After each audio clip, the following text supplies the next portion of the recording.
Livro de Juízes.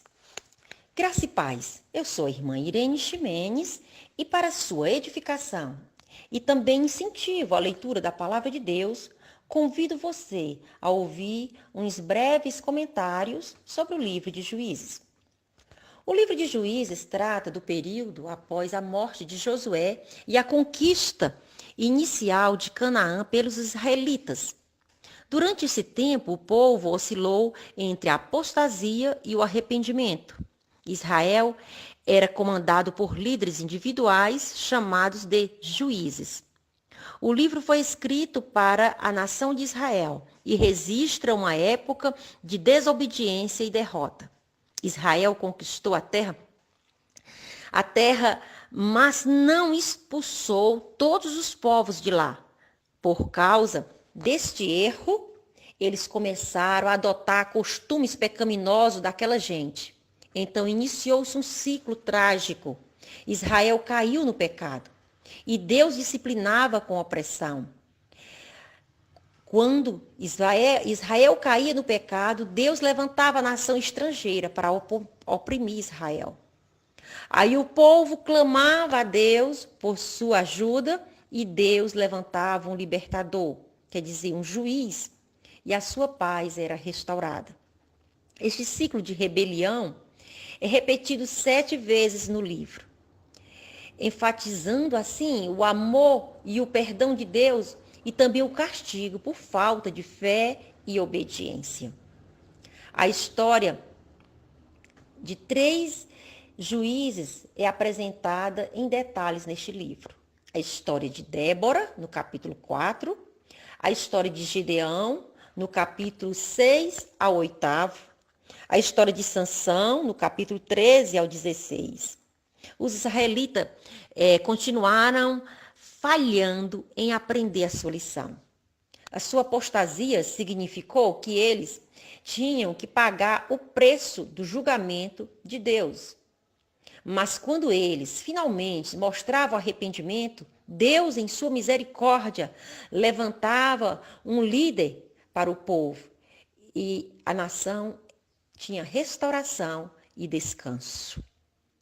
Veja agora as principais lições que nós aprendemos com o livro de Juízes. Porque quando nós lemos esses livros, é para tirar lições para a nossa vida. Não apenas o Novo Testamento nós devemos ler, mas também o Antigo, porque no Antigo nós aprendemos com os erros dos servos de Deus, nós aprendemos com as circunstâncias daquela época, nós aprendemos como Deus agia.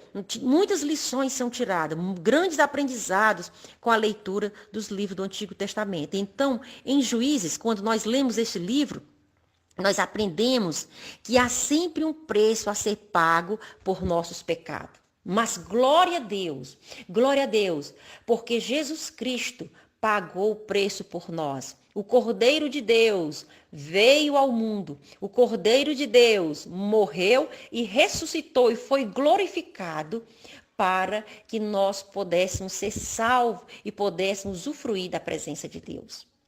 Quando você lê o livro de Juízes, você aprende que o preço do pecado é destruição e morte.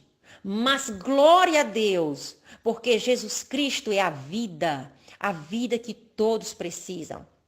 Quando você lê o livro de Juízes, você aprende que todos nós precisamos de uma correta liderança em nossas vidas. Quando você lê o livro de Juízes, você aprende que hoje o líder e juiz mais importante para cada um de nós é o próprio Jesus Cristo. Quando você lê o livro de Juízes, você aprende que sem líderes firmes no Senhor, o povo fica mais inclinado a ser influenciado pelas circunstâncias prejudiciais ou por pessoas enganadoras. É o que vimos hoje. Muitos líderes que não estão firmados no evangelho genuíno levam o povo também a viver um falso evangelho. Mas quando você lê o livro de Juízes, você aprende que Deus, em sua misericórdia, nos socorre quando nós voltamos para Ele.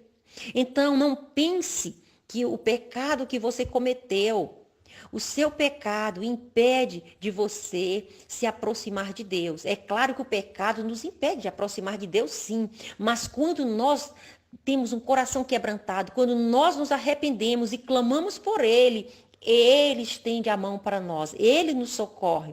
Então, se você necessita do Senhor, hoje mesmo, entre diante dele com arrependimento, pedindo socorro, porque Ele virá te socorrer. Quando nós lemos o livro de Juízes, nós aprendemos que fazer o que é certo aos nossos próprios olhos não quer dizer que estamos fazendo o que é certo aos olhos de Deus. O que nós devemos fazer é o que a palavra de Deus diz. Esta é a forma correta e não o que nós entendemos, nós compreendemos. Não é o que o nosso raciocínio vai dizer, mas o que a palavra de Deus vai dizer que nós devemos fazer.